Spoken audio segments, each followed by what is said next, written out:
I would lay in bed for up to 4 hours a day, every single day, because I couldn't motivate myself to get out of bed. I didn't have a job. My girlfriend, now wife, was working, and I had one thing that I had as a responsibility every day, and that was to make her a sandwich before she came home for her lunch break. And the only thing that would get me out of bed, 15 years before I'm capable of building $1 billion company, the only thing that got me out of bed was shame. So you have to understand, people had not misidentified me. This is not a story of someone who was born extraordinary. People just couldn't see it, that I was secretly this amazing person who was just waiting for their opportunity to shine. This was somebody who was lazy as had no idea what they were going to do with their life. I had no idea how I was going to pull it off. I was absolutely terrified. Every time I looked in the mirror, I saw me staring back, and I knew how lazy I was. I knew how afraid I was. I knew how insecure I was. I knew that at my core, I wanted people to like me, and I was terrified that they had every reason in the world not to like me. But instead of becoming someone who was worthy of self-respect, who was worthy of their respect, I was trying to create the illusion that I was something because that seemed like I could do it fast instead of just buckling down and doing the hard-ass work of becoming somebody new. Because I had one failed misunderstanding. I believed that my talent and intelligence were fixed traits. I was born a certain way, and life was about making the most of what I'd been born with. What I did not yet understand is the reason humans are the ultimate apex predator. The reason that we have taken over the globe in a way that no other species has is because we are the ultimate adaptation machine. When I was a kid, the adage, you can't teach an old dog new tricks, was like, everyone just believed it. But because of that, I found myself putting myself in smaller and smaller rooms because, and this is going to be the most important thing that I say today, of this I assure you, what you build your self-esteem around matters. And whether you realize it or not, each and every one of you has something that sits at the core of how you feel about yourself. And from that, your identity, your sense of self-worth, your self-esteem, it is all built around that thing. And I will tell you the trap that most people fall into, that I certainly fell into, that led me into hiding in bed for 5 hours at a time every morning, was that I valued myself for being smart, for being right, for being good, for being worthy, all incredibly fragile traits. And I kept encountering people who were smarter than I was, who were right more than I was. And it made me feel badly about myself. Now, if there's anything you know it's that humans move towards the things that make them feel good, and they move away from the things that make them feel bad.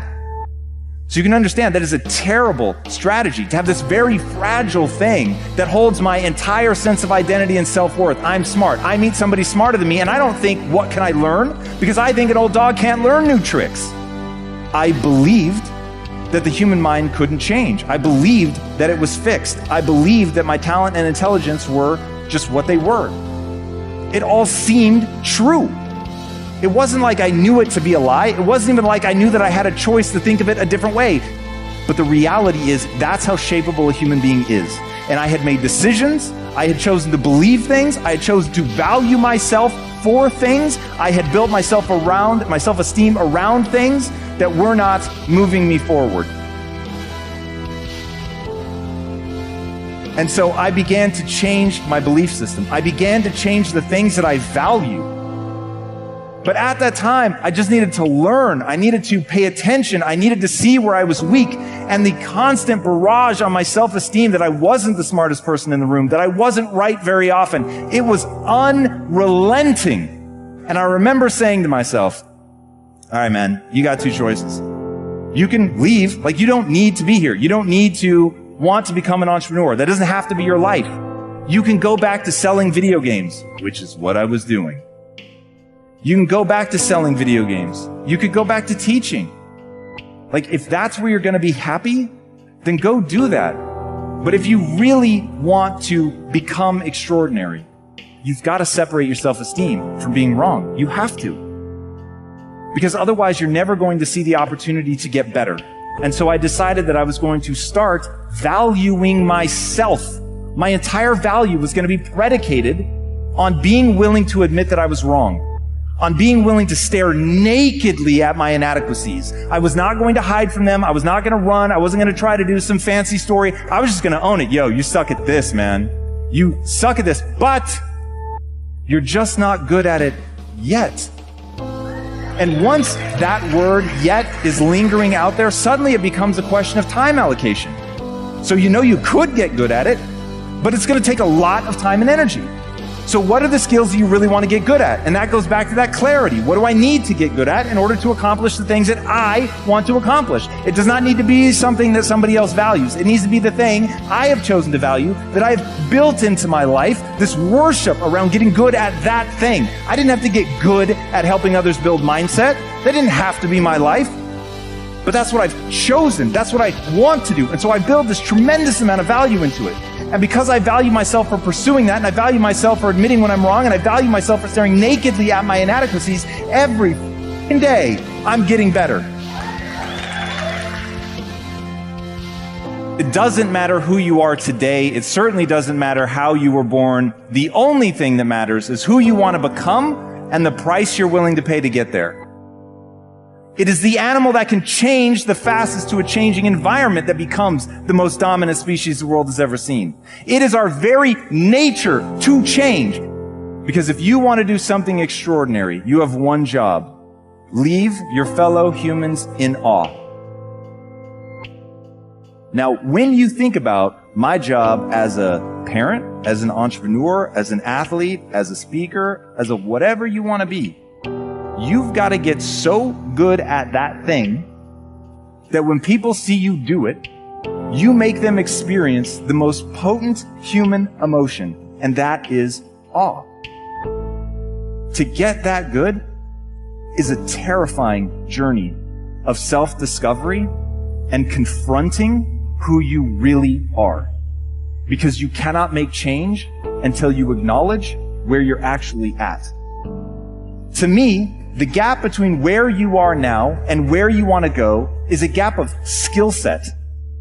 You get to build yourself in any direction you want, in any way, to become anything you want.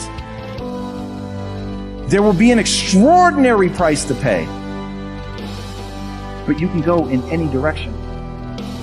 Now, I don't think that we're born blank slates, but we are so close to that.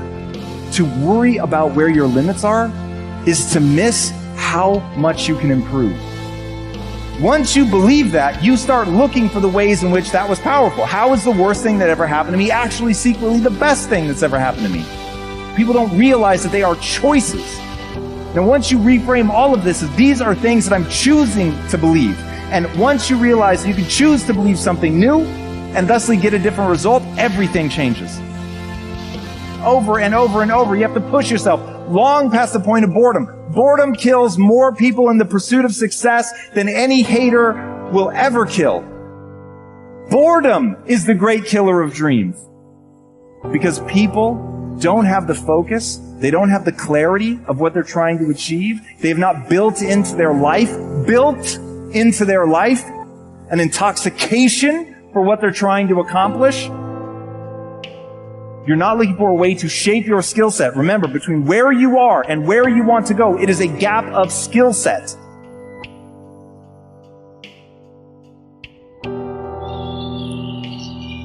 But I'm begging you. I am begging you with everything I have.